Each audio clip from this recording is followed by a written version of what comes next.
Comarca Sí, nuevamente, pensándonos en nosotros mismos. Y hoy también nuevamente Francisco Pestaña con nosotros. De aquí en más, Pancho. Creo que en razón de lo que proponemos conversar hoy, sería interesante hacer un breviario de quién sos.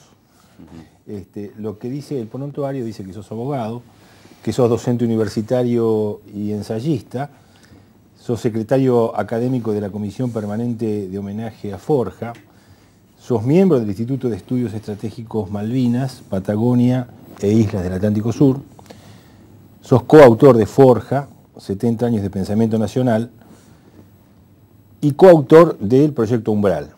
Y en particular, en virtud de lo que nos interesaría conversar hoy, sos autor de un libro cuyo título es ¿Existe un pensamiento nacional? Sí. Aportes para una epistemología de la periferia. Sí. Este libro tiene una etapa bastante interesante que me gustaría que le explicaras, que le vamos a mostrar. Sí. Este es el libro. Sí. Es un libro del 2006. Sí. ¿Y por qué no nos explicas un poco la historia de este libro? Sí, la historia. Bueno, en realidad la historia de este libro es muy divertida en el sentido de que yo nunca pensé en escribir un libro, la verdad nunca lo tuve en mi cabeza. Lo que sí fui con el tiempo, sobre todo a partir del año 98, escribiendo pequeños artículos, ensayos que bueno, los difundía a través de las páginas de internet o revistas. Y bueno, a partir del año 2000, en 1999 empezamos un taller cuyo objetivo era reflexionar sobre los autores de esta corriente que se denomina Corriente de Pensamiento Nacional. En ese primer taller vino una integrante que vino a participar, que luego estuvo 3 o 4 años participando en el taller, y un día me dice, Francisco, ¿por qué no publicás un libro con todo lo que escribiste, etcétera? Y que no, a mí no me interesaba. Entonces ella dijo, bueno, pero yo podría compilarte algunos trabajos, seleccionar, ella había leído todo. Bueno, hizo una compilación de trabajos y un día me viene con la pilita para mostrarme lo que había compilado.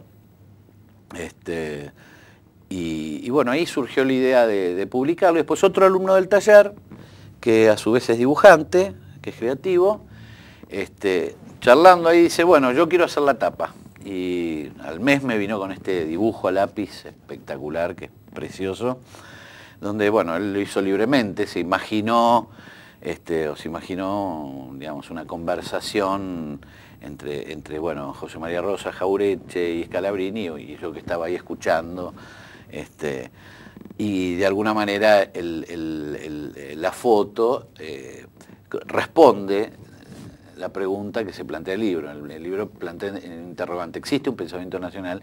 Y la foto lo contesta. Es decir, la idea es que la tapa se autodefiniera. Bueno, todo eso fue casi un juego, porque después conseguir un editorial y bueno, todas estas cosas. Así que, pero a mí me causó mucha satisfacción haber publicado este libro. La verdad que contiene obviamente artículos o reflexiones anteriores al 2006, ¿no? Sobre todo creo que debe haber en este texto desde el año 2000 reflexiones, ¿no? El título es una pregunta. Sí, o sea que creo que no es neutro que hayas puesto en interrogación si existe un pensamiento nacional. Uno debería pensar que hay alguien o algunos que quizá entiendan que no existe un pensamiento nacional. ¿Cuál es el argumento contrario que puede validar que sí existe un pensamiento nacional? El argumento contrario primero es el sentido común, ¿no? Pero lamentablemente en la Argentina muchas veces hay que explicar cosas que se deberían explicar por sí mismas. Todo ejercicio de pensamiento es situado, está condicionado y determinado por las condiciones de donde se piensa. Y es evidente que un grupo de personas cuando convive, cuando interactúa y cuando tiene una historia común, reflexiona a partir de esa propia experiencia. Entonces es natural que las reflexiones o la mirada sobre la realidad que tengan ese grupo de personas que pueden conformar o no una nación sean diferentes a las formas o las modalidades en que se piensa desde otro lugar. Y si a esto le sumamos las relaciones de poder internacional, donde hay naciones más poderosas que las otras, hay realidades coloniales o semicoloniales, ahí se le agrega un factor mucho más importante, que es, se piensa de la misma forma cuando uno es un pensador que vive en un centro de poder o en un país, digamos, imperial, o se piensa igual que aquella persona que piensa en un país que está sujeto a una relación de sojuzgamientos. Se siente igual, se piensa igual, se reflexiona igual sobre la realidad. Las categorías desde donde se piensa ese país central son las mismas a partir de las cuales debería pensarse el país periférico. Uno puede poner miles de ejemplos, pero creo que es la más clara en materia política o sociopolítica. La más clara es lo que explicaba Jauretche en su tiempo, ¿no? Las categorías derecha e izquierda, que de alguna manera sirven para graficar o representar el nivel o no de cercanía con el elemento popular en aquella Europa, no tienen que ver no son categorías sobre las cuales se puede analizar, digamos, la realidad política latinoamericana. ¿Por qué? Justamente porque las prioridades en nuestros países es la liberación, ¿no? Entonces, los movimientos nacionales son movimientos de liberación, donde obviamente están integrados gente que desde el punto de vista ideológico puede adherir o estar más cercano, más lejano al elemento popular. Luego me gustaría volver con esto con respecto a las izquierdas y las derechas y lo nacional, digamos. Sí. Pero ¿dónde podríamos fijar o determinar o aproximar el nacimiento del pensamiento nacional como una corriente más o menos vertebrada, sí, a pesar de que quizá hablar de un pensamiento nacional quizás sería demasiado pomposo? Hay un solo pensamiento nacional, hay una evolución, hay una dinámica del pensamiento nacional. ¿Dónde están los rastreos históricos del pensamiento nacional? Primero, el pensamiento nacional nunca se agrupó, nunca se organizó y nunca se va a organizar por una cuestión natural. Es lo mismo que querer organizar la cultura popular. Es un pensamiento de resistencia y de autoafirmación de lo nuestro, con lo cual, o sea, el pensamiento nacional presupone nuestra situación colonial o semicolonial. O por lo menos presupone nuestra situación periférica.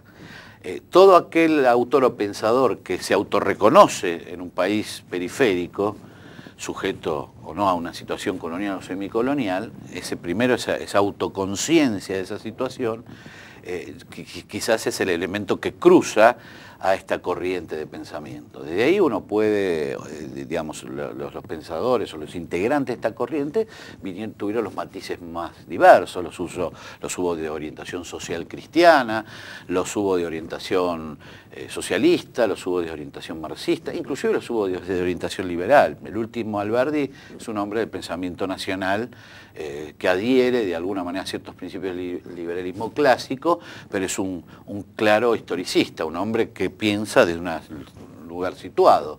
Con lo cual, esta corriente de pensamiento que nunca se organizó, nunca se va a organizar y nunca va a ser institucionalizada, porque es lo mismo que querer institucionalizar la cultura popular, u otra modalidad que corresponde, por ejemplo, lo que se llama el periodismo militante, que es en realidad el periodismo resistente, que también es una forma de resistencia cultural, es inorganizable. Ahora, los matices son lógicos y naturales, o sea, hubo brillantes pensadores social cristianos o de orientación social cristiana que claramente fueron pensadores nacionales, otros los fueron más agnósticos, otros los fueron más heterodoxos, hubo más ortodoxos, pero parafraseando a alguien, pero es evidente que es una corriente de pensamiento que se autorreconoce como situada en una situación periférica, se autorreconoce como integrante de una resistencia cultural que lucha por la liberación integral del país. Esa es la principal característica.